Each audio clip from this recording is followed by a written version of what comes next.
this is an iHeart podcast. Guaranteed human.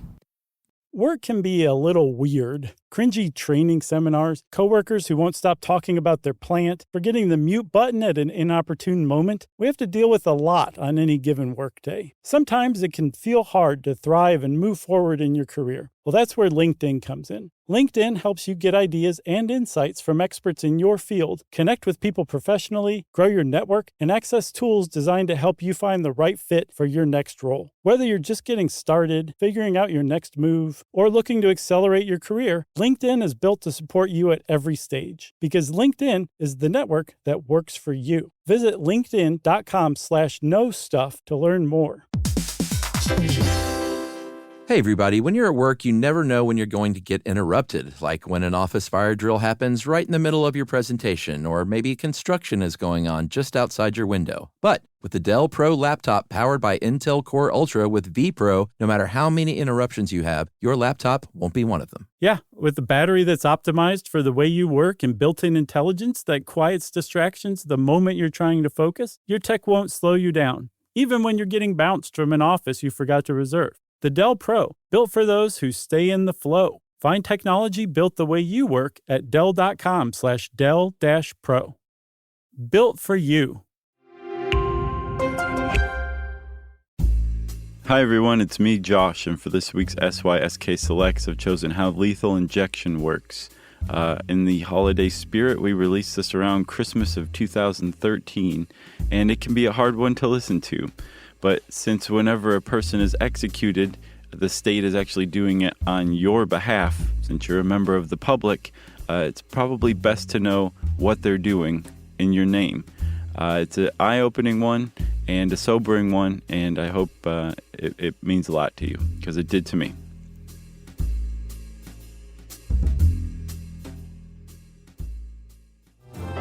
Welcome to Stuff You Should Know from HowStuffWorks.com.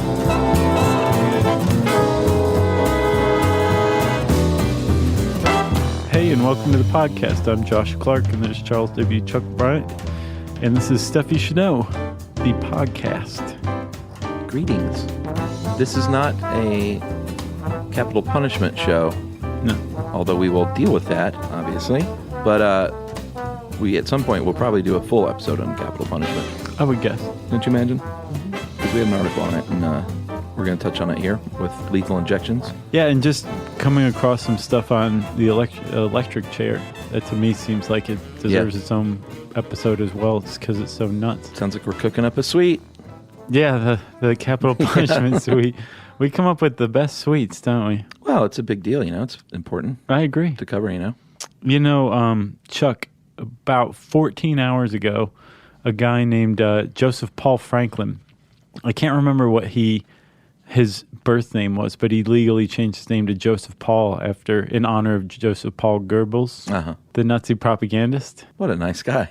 He must be to change his name to that. Right. So Missouri just executed him at 12:01 Wednesday, November 19th. Yeah. Was today the 19th or the 20th? I don't know. One of those two. And actually, Hustler publisher Larry Flynt was making a big hubbub trying to keep the man from being killed, which is somewhat ironic, although not really if you followed Larry Flynt's career, because he was the man who supposedly shot Larry Flynt and paralyzed him for life.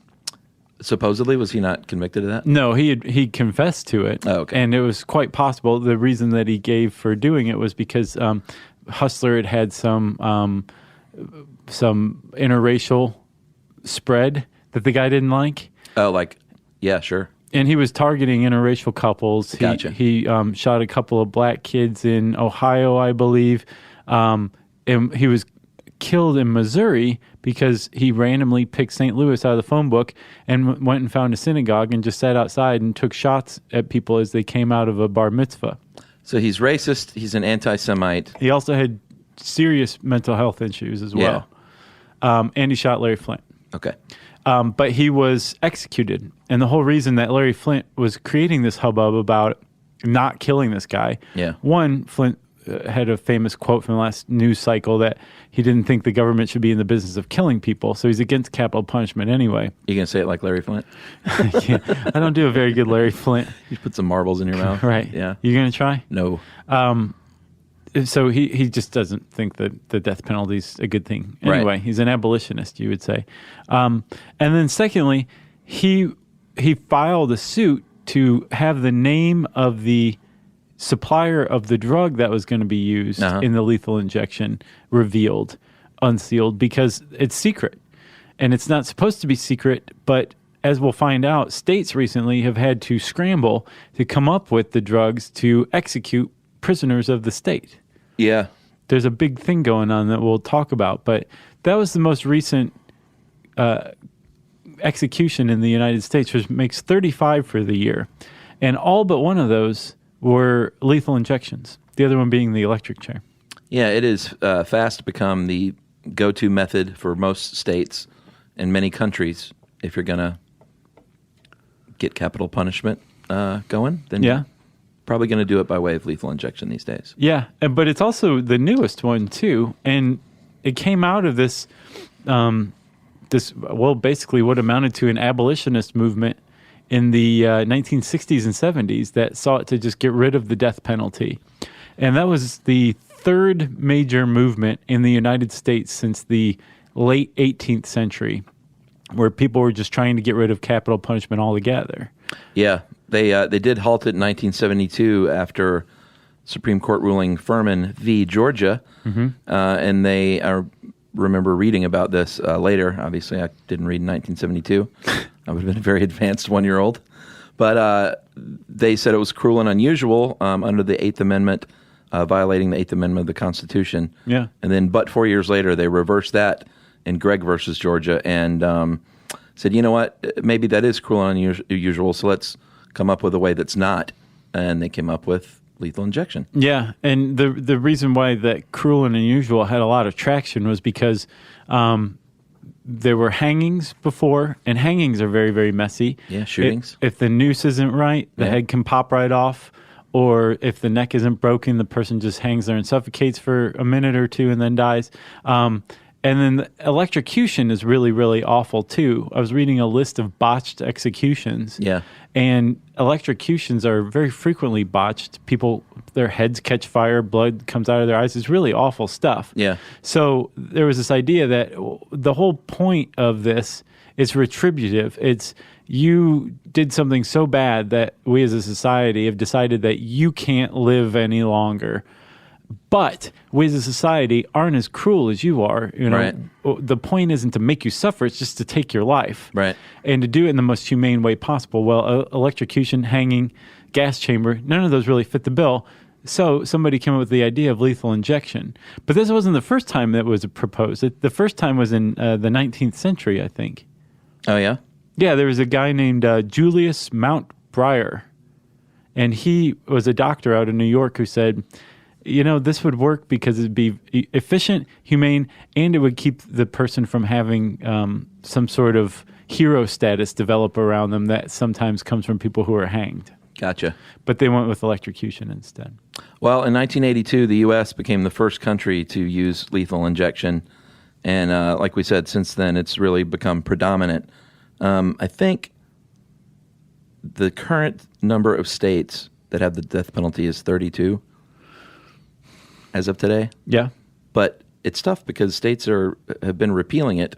It's dropping like flies. I don't know about like flies, but maybe like honeybees. Right. And those are states that have taken the possibility of capital punishment off of their books, right? Yeah. So, 32 is the number that have the death penalty, right? 32 have a death penalty. Okay. Not necessarily meaning that they used that in the past year. Right. Necessarily. There's something called de facto abolition, which is basically like, yeah, it's on our books, but we haven't used it in so long that we might as well not even have the death penalty. So, Chuck, like we said, lethal injection is the most frequently used method in the United States, and it's fast becoming the same around the world. China picked it up after the United States, and they replaced their shootings. And that kind of led to, it seems like, almost a domino effect throughout Asia of other countries picking it up as well. Yeah, the Philippines, Taiwan, Guatemala, they're in Central America. They have all gone to lethal injection, and Right now, I have, in 2012, 58 countries used lethal injection in 2012, down from 67 in 2010 and 63 in 2011. Yeah. And 140 countries have outlawed the death penalty worldwide. So, and like you said, states are kind of starting to abolish it. Yeah. Executions are down in general in the United States. Last year, there were 43. This year, like we said, there's been 35, and we're fast closing out the year. But lethal injection is the go-to method of execution, and so we're going to figure out how it works. That's right. Right now, there are 3,108 people as of spring of this year on death row. 98% are male, of course, because you don't find a lot of females on death row because they're smart enough to not to kill other people, generally speaking. Is that what it is? Yeah. Women are much smarter. A lot of these folks have been on death row for decades, waiting to die. Maybe they're working through the appeals process because that all has to happen first. Some will die on death row without ever going into an execution chamber. Yeah. It happens. Some people commit or try to commit suicide before they can be executed after their appeals run out. Sure. There was a guy in Georgia who almost successfully killed himself. He cut his carotid artery. Wow. With what, I wonder? A razor that a guard yeah. had given him, I guess, to shave with, ostensibly. Here, take the razor. And the guy, they rushed him to the hospital, saved his life, and then executed him a week later. Wow. It's a funny country. So you're on death row. You've exhausted your appeals. You are finally going to get that execution order, and a date will be set in place for that execution.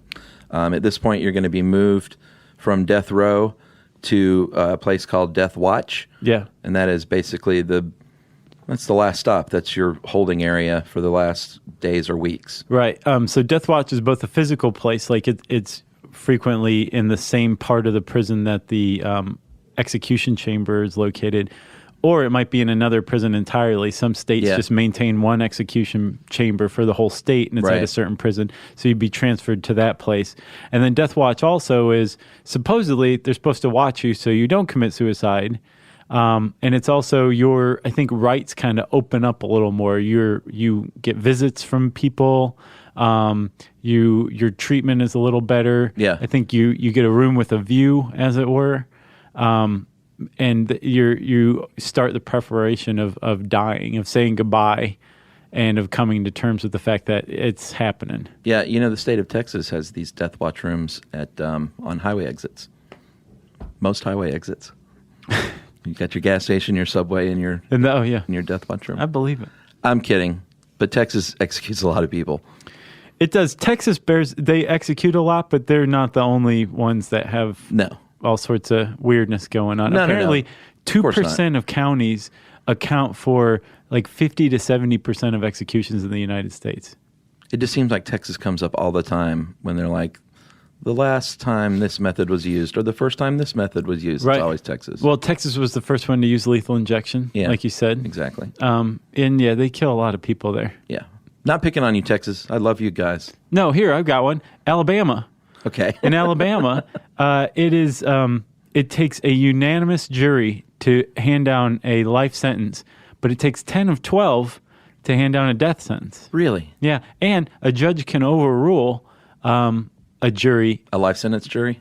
Yeah, and say, no, this person needs a death penalty, and they do it frequently. Interesting. We'll pick on Georgia, too, in a minute. Okay. Well, Georgia was the one that executed the guy after saving his life after the suicide attempt. All right, great. Great. I just want to make sure we doled out enough, embarrassment for each state. So you're on death watch. You can be visited more often, generally by friends and family. No, we're in like the last 24 hours-ish now, right? Yeah. Your attorneys, spiritual advisors, you're going to get your last meal. That is not a fallacy. Whatever you want, they'll prepare for you. No, that's not necessarily true. Well, it depends. Generally, they satisfy your desire, but when does it not get satisfied? What state doesn't do that? Texas. Really? Yeah. There was a legislation that was passed after this one inmate ordered a meat lover's pizza, like 24 tacos, like this awesome spread that, just reading it, I was like, oh man, I'm kind of hungry for Yeah. this, reading about this man's last meal, and they didn't eat any of it. Even still, it was probably $200 worth of food. Sure. But it caused enough outrage in the state legislature that they passed the thing where it's like, you can have whatever the prison cafeteria is cooking that night. That's your last meal. Oh, really? Yeah. There's a really great article in Lapham's Quarterly online for free called Last Meal. Go check it out. It's just basically this awesome history and contemporary evaluation of last meals. That's pretty sad.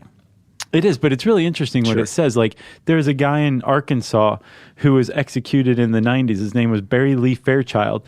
And he pointed out that it doesn't make a lot of sense to give a condemned person a last meal. He said it was, quote, like putting gas in a car that don't have no motor.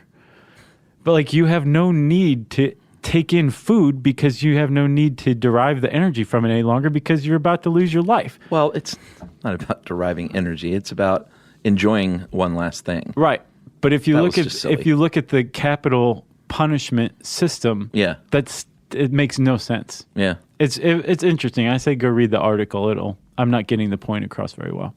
Well, I mean, I see what he's saying, but it's not like you got to fuel up for the big day. It's like, here, enjoy a steak. Yeah, I know. I'm just saying, like, it flies in the face of the rest of the criminal justice system. Oh, well, sure, enjoy the steak, then, you know? And time was they used to get you drunk, like, beforehand. That's what I'm talking If you were about. going to get hanged in London, Yeah. like from the prison to the gallows, they would stop and they'd let you drink as much as you wanted and then would take you super drunk and kill you.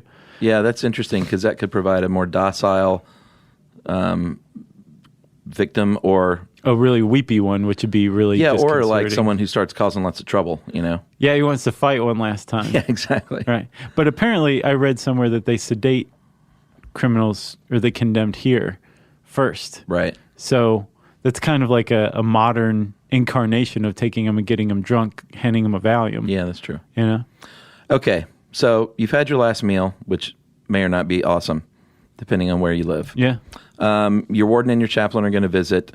They're going to stay with you till the end, unless you don't want them there. You can probably refuse any kind of religious associations if you want. Mm-hmm.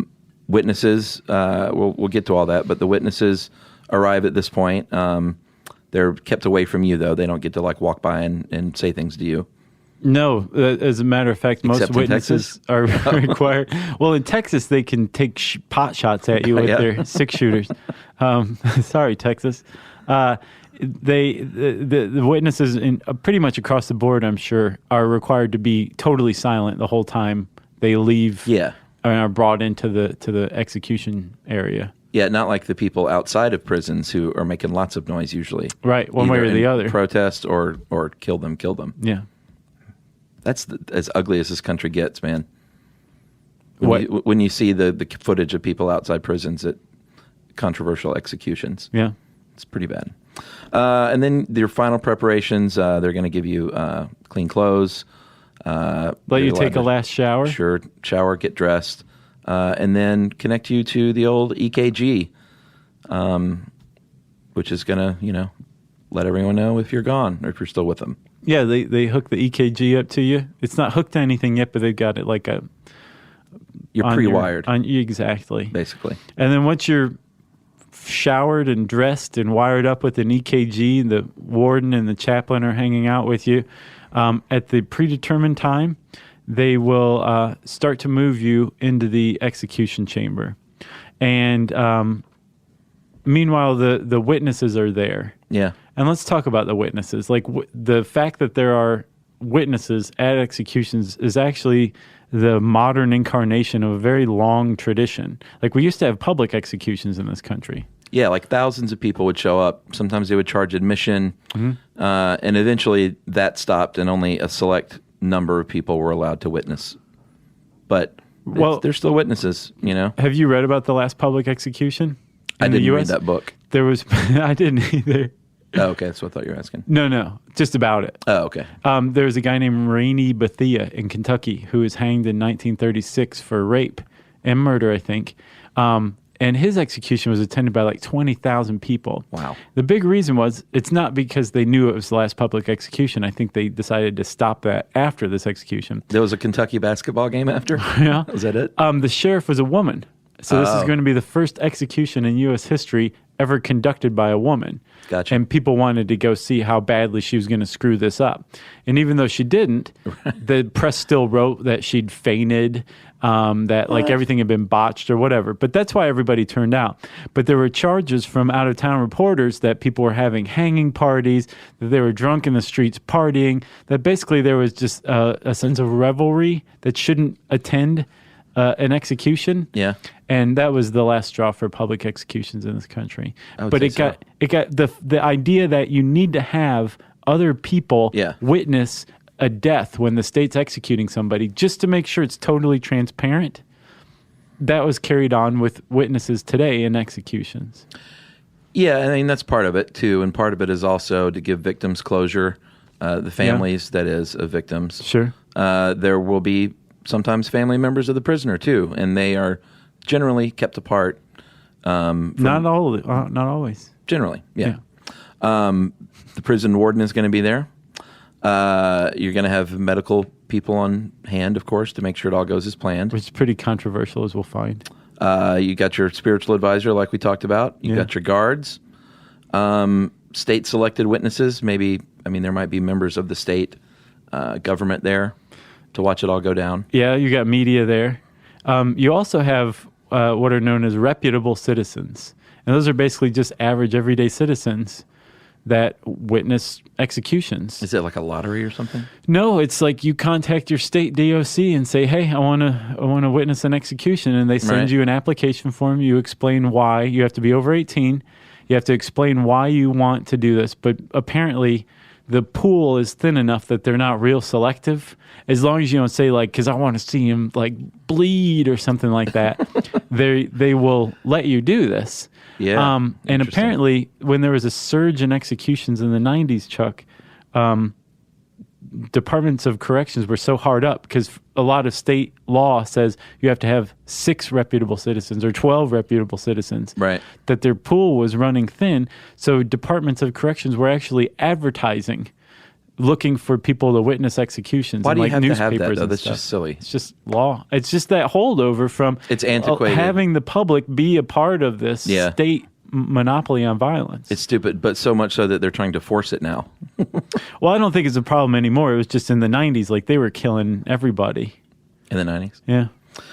All right, so you've got your witnesses there. Your execution chambers may have clear glass with a curtain pulled. Mm-hmm. It may be a one-way mirror where you can only see into the executed and to the condemned. It all depends on your state, basically, but it's generally going to be a pretty quiet thing. Oh, yeah. No matter where you are. It's a whole group of people that are just being utterly silent, watching you. Or if there's too many family members, they might have a closed-circuit feed going on in another room. Yeah. If it's like, if it's not roomy. And apparently in Illinois, if you're a family member, the only way you can witness it is via closed-circuit TV in another room. In Illinois? In Illinois. All right. That's another state. That's a new one. We haven't mentioned Illinois yet. Yeah, we didn't really make fun of them, though. I guess their execution chamber's small. Yeah. We can make fun of them. There aren't any seats in there. Nice state budget. You've got your timeline of events. It's all very much scheduled, like down to the minute. You're going to have your person properly dressed. You're going to escort them into the chamber. I was thinking about this when I was reading this article, Chuck. Imagine like just taking a shower too fast. And so you just kind of have to sit there on the edge of the bed with the warden and whatever spiritual advisor they throw at you. Yeah. Waiting to go be executed. Yeah. That has to be the worst wait ever. Yeah. Like, I can't imagine it being much worse than that because they can't be like, well, we'll just get this started early. No, everything is on a very delineated schedule. Sure. And they're just going to have to sit there until the time comes to go to the execution chamber to get started. So take a long shower? That stuck out to me, yeah. Okay. The longest shower of your life. The saddest shower of your life, for sure. You might be rolled in, like restrained beforehand and rolled in on a gurney. Mm-hmm. Sometimes you're allowed to walk there yourself, and then you're restrained once you're in there. And at that point, they are going to go ahead and pre-rig you with the IV tubes to lead you in there. And then those, once you get in there and you're strapped in, they will be fed into what's called an anteroom where the actual death cocktails await and the executioner awaits. Yeah, it's like an enclosed room away from the eyes of everybody, including the condemned and the witnesses. Oh, yeah. But you have 2 tubes. Most states require 2. There's a backup to serve as a backup.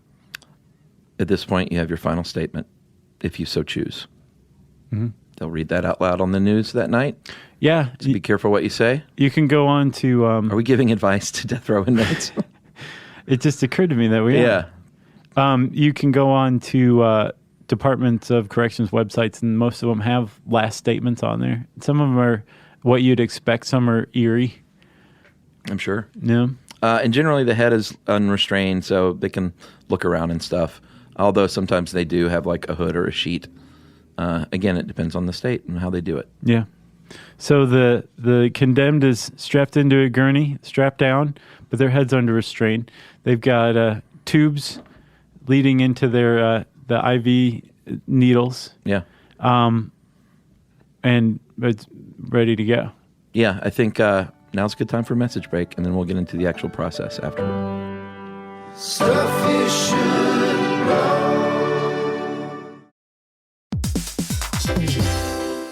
Hey everybody, we're here to talk to you about Wayfair, who believes that spaces should be functional, they should be comfortable, they should be well designed, and they can be well designed by you with their help. Your updated space should feel more comfortable, inviting, and practical for everyday use. And we're talking about outdoor seating. We're talking about grills. We're talking about major appliances. If you need storage solutions, Wayfair can help you out. Patio lighting, rugs, decor. It is your one-stop shop for home. Yeah, I mean, it's getting nice out, so it's time to think about living outdoors for the next few months. And Wayfair knows that outdoor furniture, it's heavy, it's intimidating to assemble. So Wayfair has stepped in and said, we're going to handle the hard part so you don't have to. That's right. You can shop Wayfair Verified, your shortcut to the good stuff. And that means their team of product specialists are going to vet everything by hand using a 10-point inspection, testing things like, quality materials, functionality, and features, and even how long it takes to build that piece of furniture. And the overall experience save time, reduce hassle, and improved convenience. Patio season is here, and these deals won't last. So head to wayfair.com right now to get your outdoor space ready for way less. That's WAYFAIR.com.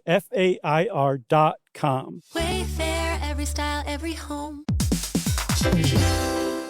Hey everybody, I want to talk to you a little bit about Tide Evo because it represents over 10 years of innovation and product development. Tide Evo is a first-of-its-kind technology where tens of thousands of minuscule fibers are spun together to form a 6 times powerful layer packed with scrubbers, brighteners, pre-treaters, and fresheners. And that's going to deliver a breakthrough clean that's so powerful it feels like magic. Yeah, it is kind of like magic. Tide Evo is revolutionary. A 100% concentrated, waterless laundry tile that's made of compressed microfiber soap layers rather than liquid or powder. And it's not like pods or sheets because it uses 6 layers of detergent fibers to deliver superior cold water cleaning without plastic packaging of any kind. And it provides a mess-free, lightweight solution that dissolves lickety-split. So whenever you run into a laundry challenge, turn to Tide Evo. It's revolutionary. It's magic. Try new Tide Evo. Real laundry magic.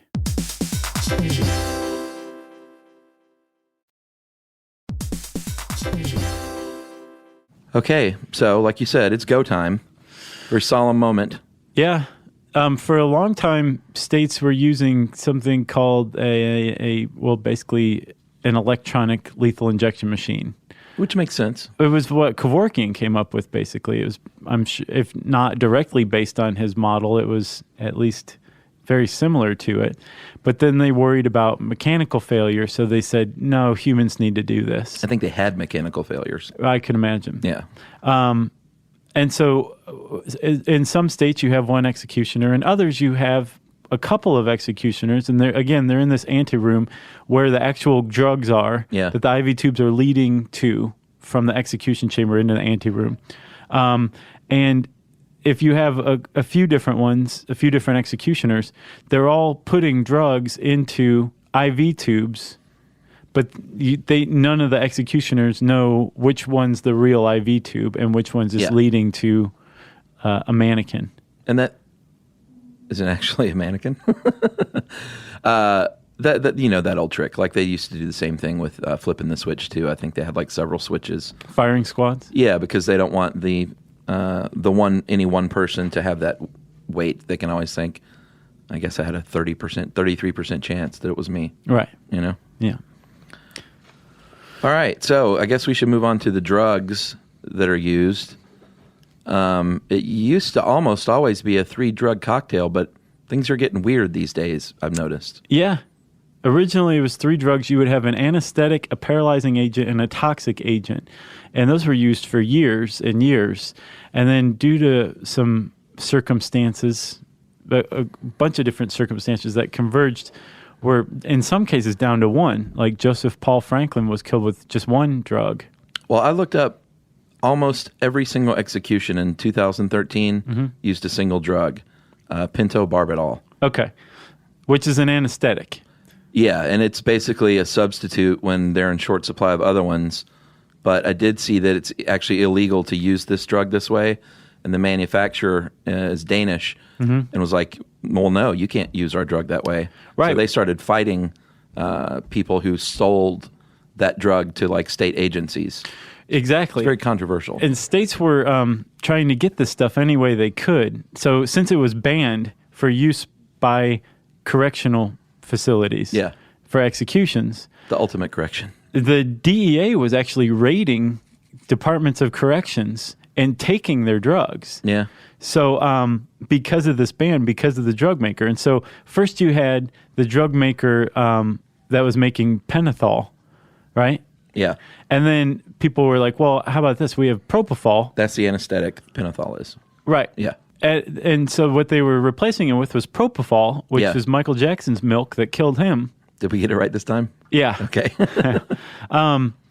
And then the maker of propofol said, well, if you can't use that to execute people. That's not what we made this for. Right. And they said, well, TS, we're going to use it anyway. And so the maker said, if you use that to kill anybody, we're going to cut off supplies to the entire United States, including hospitals, and you're going to have an enormous problem on your hands. Yeah. And so all of the hospitals contacted the departments of the corrections and said, do not use that. Like, we can't have a propofol shortage. Yeah, like we need it. So now they're turning to compounding pharmacies, which are generally regulated mostly by the state, not so much by the feds, and trying to get their hands any way they can on some sort of general anesthetic. And the anesthetic, ideally, if they were using pentothal or pentobarbital. Pentobarbital, yeah. If you were in a hospital and you were put under general anesthesia, they would use about 100 milligrams of this stuff delivered over 10 to 15 seconds, and you would be out. It's an anesthetic. You wouldn't be asleep. You wouldn't be unconscious. You are under general anesthesia. You're not feeling anything. You're not anything. So that's 100 milligrams for just general anesthesia. When you're given a lethal injection of pentobarbital, they give you 5 grams. 5,000 milligrams, not 100 milligrams, 5,000 milligrams of this stuff. Yeah, and that's enough to kill you flat out. And proponents of lethal injection will say they don't feel anything after that. Right. And again, that should just be enough to kill you, which is why a lot of states are just using that one drug now. Yeah. In the original lethal injection cocktail, that was step 1. Yeah. Once they administered the anesthetic, they would flush the lines with saline solution. And then they would introduce the next one, which is a paralyzing agent. Yeah, that's basically the heaviest duty muscle relaxant you could ever imagine, because it relaxes your muscles so much that your diaphragms and lungs don't function any longer. Yeah. That's a serious muscle relaxant. Right. So you stop breathing. So that's way to die number 2 now. Yeah, and that takes about 1 to 3 minutes for that one to take effect fully. So then that one's been kind of abandoned because it's been criticized, or the use of it's been criticized because a lot of people point out that that's really for the witnesses. Because without it, when somebody's dying, a lot of times they will writhe, they will gasp for breath, they will their back will arch as much as it can when it's strapped down to a gurney. Yeah. When you administer a paralyzing agent, none of that happens. So the witnesses are like, oh, look, it looks like he wanted to die. Look at what a peaceful death that man just went through. Right. So it's for the witnesses. And then number 2, it could also conceivably mask pain. Sure. So if it's masking pain, then it's also masking a possibly inhumane method of execution. Yeah. So they kind of discontinued the paralyzing agent. But that was traditionally step 2. And then once that one was administered, so are you getting the point here that like they're really going the extra mile to make sure you're dead in the 90s through lethal injection? Yeah, and you know what? I might as well go ahead and get into this. We just put our dog down 2 days ago, and they do the same thing with that. It's The like paralyzing agent? 3 different things were injected into her. It's like the first go to sleep thing, and then the second paralyzer, and then the final thing like she's gone, but hey, let's just inject this just to make sure the heart is stopped. Was it, okay, so it was the toxic agent, potassium chloride? I'm not sure. I mean, they said it was a trade concoction for their company. I gotcha. But, okay, so then it probably wasn't potassium chloride because I don't think that's proprietary. But in some states, the use of potassium chloride, the toxic agent, which is the third one, that's not even allowed for use on pets. But they were using it on inmates. Because it induces cardiac arrest? Because it could conceivably cause pain. Okay. Yeah. Interesting. I'm sorry about your dog, buddy. That's right. I appreciate that. And hey, thank you to everyone. I put that on the Stuff You Should Know while, and people were super supportive. Well, yeah. And told a lot of their own stories of their pets passing. So I think maybe at some point I might put together a little like you did the pet costumes. I might do like a pet memorial thing where people can send in. That would be very nice. And memorialize their pets. Stuff You Should Know. Anyway, I did find it interesting, though, that I picked this topic. Yeah, I kept wanting to send you stuff about it, like yesterday, and I was like, and I picked it knowing, I guess it was just this weird subliminal thing, like maybe I was trying to work through it or something, I don't know. Yeah. But I did find it interesting, the triple drug cocktail and the similarities. Yeah. I don't think it was the exact same stuff, but it's the same process, basically.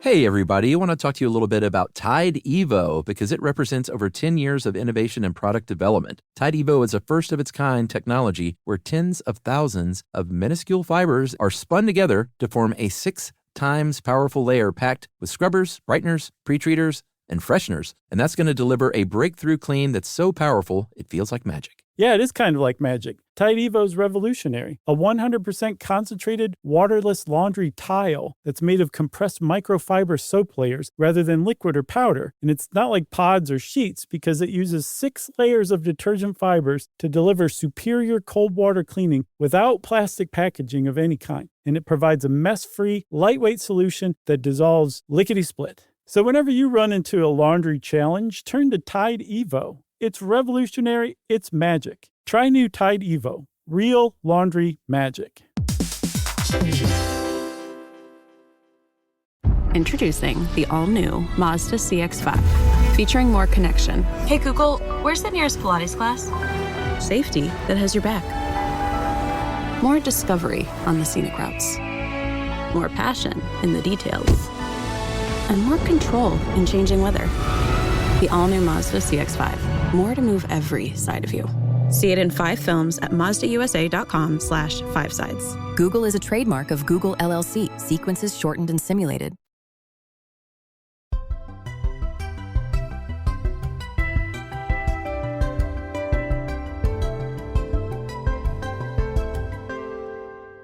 All right, so death from beginning to end, 5 to 18 minutes after the execution order is given. Kind of just depends. Okay, so that's ideally. Remember, the execution order is when like you've moved into the execution chamber. Yes. And the warden says it's like time to execute the phone's this not person. ringing. Right. The governor's not calling. Right. So that's when they start working on you, like putting in the IV tubes and all that stuff. Right. Now, remember, the whole point of execution in the United States criminal justice system is not to inflict pain or cause suffering. Right. It's simply to take that person's life in the most humane, efficient means possible. Right? Yeah. So what happens if you can't find a vein? That happens very frequently. Oh, yeah? There's a lot of cases of the condemned helpfully saying, well, try this vein over here. I think this one feels pretty good. Try this one. Right. Like helping these people like stick them to put these lethal drugs in them. Sure. So, and that particularly is the case with IV drug users who have lots of collapsed veins. It's also, Chuck, part of the problem when you don't have experienced medical personnel. Yeah. Which is one of the big controversies of lethal injection. Because if you notice, it has a lot of the trappings of a medical procedure, but it completely flies in the face of medicine. Sure. Because the Hippocratic Oath says first do no harm. Yeah. Well, carrying out or even assisting in an execution is doing harm. So the American Medical Association tried to pass a resolution saying, we're going to take the license of anybody who's involved in an execution. Right. And all the states said, no, you can't do that. We're going to protect the doctor's licenses because we need these people. And that's kind of a conundrum, like, do you not have anything to do with an execution and let some prison guard try to find a vein and stick this person for 60 minutes and prolong the point from, okay, start executing to death? Sure. So this person's more aware and anxious and thinking about it. Or do you kind of throw your Hippocratic Oath to the side and help this person's execution go as painlessly and humanely as possible? Yeah, finding a vein's not too tough, though. I was reading like botched really executions, and that's the number one. That they can't find a vein? Yeah. What are they feeding these people? Because they're not using heroin in prison, are they? Or are no, they? But I think if you used heroin for a significant portion of your life, your veins are collapsed forever. Oh, really? Yeah, I don't think they grow back. Okay. So it's generally, though, a prison guard or somebody that works for the prison, though, that actually administers it, right? Yeah. Okay. That's what I thought. And plus, also, there's another thing, too. If they're not good at delivering the drugs, if they're not practiced at that, the flow of the drugs, if you push it in too fast, can cause a lot of pain and suffering. That's one. Right. That's another one, too, which is another reason why some states require that medical staff be on hand to assist with these things. Yeah. I mean, there's really no humane way to put someone, So that's to kill somebody. Like, you can't asphyxiate someone with feathers. Okay, no, and it's true, but I was looking around like, okay, if lethal injection isn't even considered humane, which a lot of people say like it's not. Right. There's a lot of pain. One of the drugs that's being used these days is called midazolam, and it's a sedative. It's not an anesthetic. So if you put somebody out with it, that doesn't mean that they can't feel pain any longer. Right. But that's due to this shortage of pentobarbital. People are using that. So they're saying, wait, we're using untested drugs. These people are possibly feeling excruciating pain, but you can't tell because we're using a paralyzing agent. Right. There's got to be another way to do this. And some people recently have been speaking up and saying... Heroin? No. But I think there's probably a few seconds when you're introducing the pentobarbital where they're like, all right. This feels pretty good. Yeah. No, it's called inert gas asphyxiation. Okay. So when you suffocate, apparently the pain and discomfort is caused by not being able to expel CO2. Right. With inert gas asphyxiation, you are inhaling a gas that's not oxygen, say pure nitrogen gas, but you're still capable of exhaling CO2, which means that the whole process should be painless, right? And unconsciousness takes effect in a couple of seconds, death a few more seconds after that. So they think it's possible that they may have figured out the most humane method of capital punishment around inert gas asphyxiation. Are they like practicing that? No, but I suspect that if this kind of reform thing continues going on, we'll see inert gas chambers pretty soon. Yeah. The old firing squad is instantaneous, probably. No. If done right. Yeah, but it rarely is done right. That's the thing. What do you mean rarely it's done right? Give me a statistic. Well, okay. How many shooting firing squads, percentage-wise, aren't done properly? So I would probably say the vast majority. Really? Yeah. You're trying to, again, if you're doing something humanely and efficiently, you want to remove human error. So finding a vein, introducing the drug at a proper rate. Uh-huh. Like all of these things are subject to human error, right? Yeah. Shooting a bullet at somebody from 50 feet or whatever, that's got all kinds of human error involved in it. I would say go read and I'm not an activist. I'm not being an activist here. Go read this article called On the Possible Pain from Various Methods of Execution, I believe is what it's called. There's a guy in the 80s who basically went around and said, let me get all the evidence I possibly can from the different types of execution that people are put through to figure out how much pain and how frequently they feel pain, how much they feel as well. And he came up with this amazing study. And firing squads are they're bloody. They're not good. Oh, I know they're bloody, but I didn't know that they were botched so that people lived most of the time after being shot by 8 dudes in the head. But that's another thing. They don't aim for the head. A lot of times only one guy has a bullet. Where do they aim? The chest. The chest. So you're shot through the heart, right? And is that like all countries across the board? Or I don't know. I'm just curious. I'm just saying, I would say go read that study. My money's on inert gas. Inert gas? Definitely not on firing squads. The guillotine. Well, that came out of that one reform movement from the late 18th century. That's as instant as it gets. No, it's not. Do you not remember our... Yeah, we said it's possible that the head is alive for a couple of seconds. 4 seconds? Yeah. I feel like I don't even know you right now. I got one last one. All right. So there is a huge disparity in the death penalty as a whole among races. So it turns out 89% of capital cases feature a black or Hispanic defendant. Uh-huh. And then with victims, there's a big race disparity too. In death penalty cases in the United States, I think either last year or in the last few years, 77% of the victims have been white. 15% have been black, 6% have been Hispanic for the victims. Right. So it's disproportionately doled out against people who have killed white people. Right. Than it is to people who've killed black or Hispanic people. Gotcha. And other was like 2% or something like that. Interesting.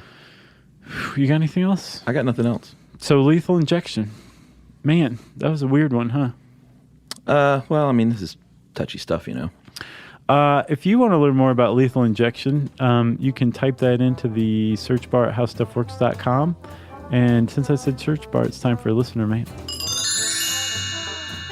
I'm going to call this What a Long, Strange Trip It's Been, because that's what Whitney called it.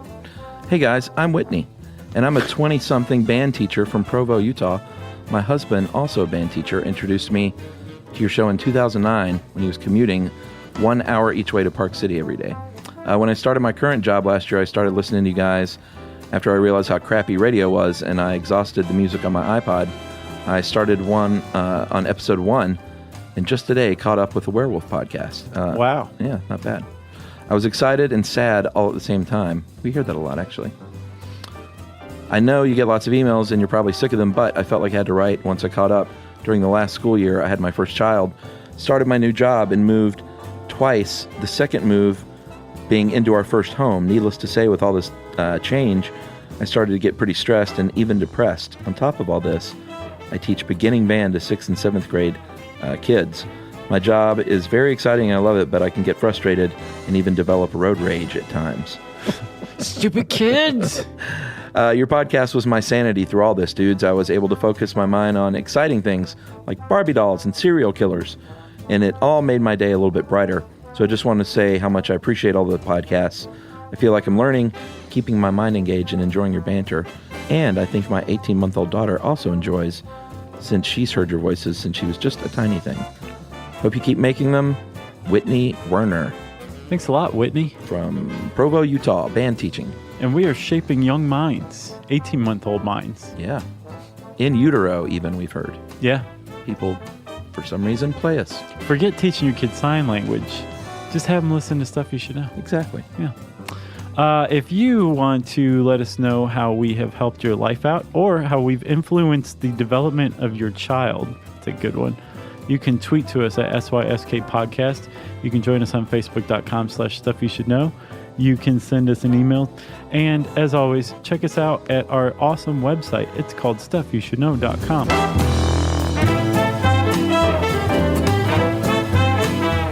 For more on this and thousands of other topics, visit howstuffworks.com.